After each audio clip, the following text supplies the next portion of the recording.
Silent sleeper, now he dreaming, catch myself. All persons born from November 22nd to December 20th, inclusive, were born under the sign of Sagittarius. This is the last sign of the fire triplicity, as this is the sign of earnestness, honesty, and frankness. I want to impress you with the fact that the Hindu yogis give their whole lives to doing good, that all that I write here is for your good. I want you to be successful and happy. The text of all our sermons and writings is health, wealth, and happiness. We try to love the world the same as God does. Naturally, you are born for grand achievement. The only things that can retard your progress or be obstacles to your being successful would be tendencies of doubt, fear, morbidness, impatience, dishonesty, a lack of combativeness, a lack of hope and cheerfulness, and a lack of generosity. You must study your weak points carefully and try to break yourself of the tendency to quickly get angered or mad with those who do not agree with you. Put your whole force and energy in whatever you undertake and know that you can succeed. You can generally accomplish what you undertake by having the fullest faith and greatest confidence in your ability to succeed. It is absolutely necessary for people of your sign, of either sex, to have unbounded faith, hope, and confidence. If you are fearful of success and have any doubts about succeeding in any undertaking you may have in mind, it would be wise for you to abandon it, as the chances are you will not meet with success. Work is essential to your happiness. All people of this sign who are idle, are not continually actively engaged in some pursuit, are apt to be very miserable. Rely entirely upon your own opinions and don't permit or allow anyone to switch you off or change your mind, as your own judgment about what to do and what not to do is far more valuable than that of friends or acquaintances. People of this sign, both men and women, are adapted to business and are successful when they apply themselves to one line.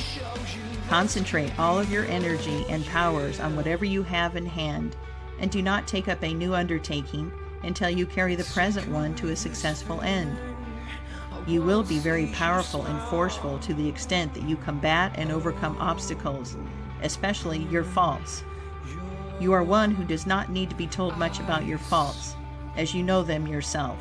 Therefore, I will not say much about them, but leave you to determine your weak points and only urge you to fight with persistency to down every low and bad tendency you may have. Your great success and happiness will depend upon how you bring out the good and high qualities which you naturally possess. When these are strong and dominant, your lower nature, you will be a very charming and fascinating person. Then, in love, business, social achievements, or culture, you will be successful. People will then marvel at your wonderful magnetic and hypnotic powers, which will make you all powerful in influencing men and women, in attracting and drawing to you people who can be of service to you. Be ever active in your own affairs, and waste no time or energy in meddling with the affairs of others. People of this sign do many of the great things in the world, and when educated, well-read, well-informed, and cultivated, invariably achieve distinction and amass great fortunes. It is well for you in your relations with men and women to be frank and open, and always bright, cheerful, and jovial. If there is anything that people dislike, it is a blue, grumbling, whining man or woman, who with sorrowful or sad countenance always has a tale of woe to tell. People who succeed are those who are ever hopeful and cheerful, and who are always up and doing, making things happen. And this is just what you must fix in your mind. I will make things happen. I will succeed.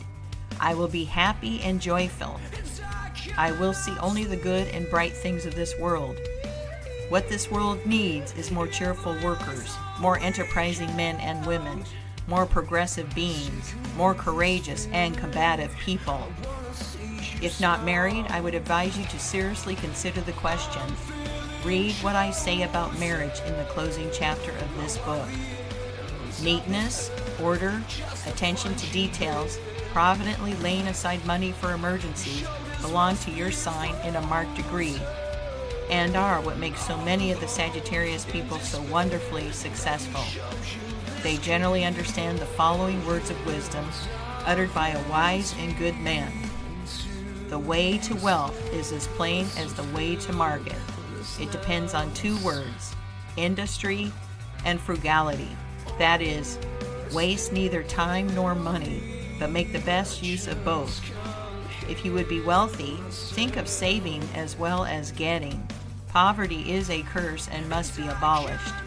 The yogis of India, in a quiet and subtle way, in all of their sermons, lectures, and writings, inject suggestions against poverty. We pray constantly that the minds of men may grasp the true and high way of acquiring money and using it wisely.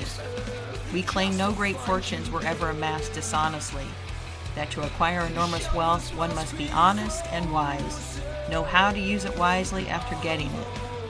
Fully developed, cultured, refined, and educated, the Sagittarius people are very intuitive, their minds constantly running ahead and quite accurately foretelling coming events. They become bright and brilliant conversationalists, and, all in all, a much-loved people. Lots of reading, good-spirited music, outdoor sports, dancing in association with learned and brilliant people is of advantage to you. His sign is governed by Jupiter, and the gems are carbuncle, diamond, and turquoise. The astral colors are gold, red, and green. The diseases which you are most likely to suffer from are rheumatism and stomach troubles. Your best companions are those born in Aries, Aquarius, Libra, Virgo, and in your own sign. People born in this sign have very expressive eyes and are active and graceful, being swift in their movements. May the peace and blessings of the Blessed One and all the divas, angels, and all the yogis of the universe be ever with you, dear sister or brother of Sagittarius. Bhakti Siva. Cusp. If your first breath was drawn when one sign was taking the place of another, you will partake of the characteristics of both signs. Hence, you belong to the cusp. The residence in a sign consists of 6 days. Any time less endows one with some of the qualities of the preceding sign. The cusp of Scorpio through Sagittarius, November 22nd through 28th. Persons born on any of these 6 days are agreeable in speech and graceful in manner, and are remarkable imitators. The conscience of Sagittarius has a hard struggle at times with the easy moral principles of Scorpio, but Sagittarius usually conquers. If a native of this cusp takes up an impure or dissipated life, their descent is more rapid. They make the best soldiers, surgeons, and lawyers, as they are devoid of all fear. The woman is law in her own household and severely deals with any disobedience. These persons require praise and consideration for their good deeds, and if it is not given, it has a marked effect on their happiness. The people of this cusp are remarkably brilliant and capable of great learning, but they lack patience and frequently fret themselves into the grave. Sometimes the forces from these two signs produce a more pronounced and disagreeable pessimist. As a rule, however, the people of these signs are agreeable.